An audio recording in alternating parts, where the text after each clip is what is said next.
Toutes les rencontres, les vraies rencontres, elles sont faites sur un malentendu.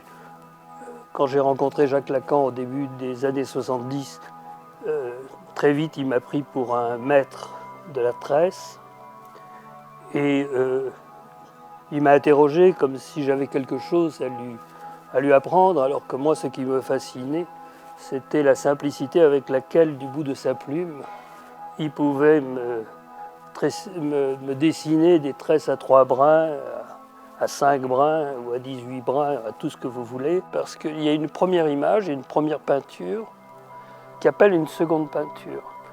Et la première peinture est cassée, mise en bande, en pièces, à la façon des enfants qui cassent les beaux objets.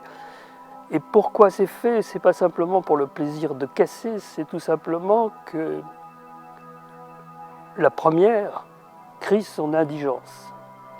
Mais en même temps, son indigence, elle porte une part de vérité. Je l'ai faite dans des conditions, une certaine idée. Et donc, elle étant acceptée en tant que telle, comme un balisage d'une certaine vérité. Et cette déception, plutôt que de rester face à face avec la déception, je la retourne contre le mur et j'attends le moment où, éventuellement, je ferai retour sur cette chose en me disant je vais la pareiller à une autre. Donc le tressage commence avec cette folie, si vous voulez, d'appareiller une chose avec l'autre. C'est comme un travail de marieuse. Et comme vous savez, l'essentiel des mariages, c'est le ratage. Donc vous passez du 1 à 2, qui appelle immédiatement le 3. On ne peut pas dire que ces grandes trouées, ce soient des corps. Il y a de la petite nappe à carreaux. Vous pourriez me dire aussi raisonnablement que ça vous rappelle une nappe brodée dans un tableau de Pierre Bonnard, et vous auriez raison.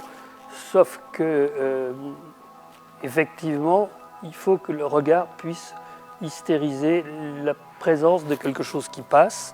Mais cette chose qui passe, elle est d'autant plus picturale qu'elle est absente. J'ai affaire avec la mélancolie parce que la réflexion sur l'origine, le temps, la fin, proche. Mais ça produit surtout, tant que je tiens encore sur les jambes, une envie de riposte.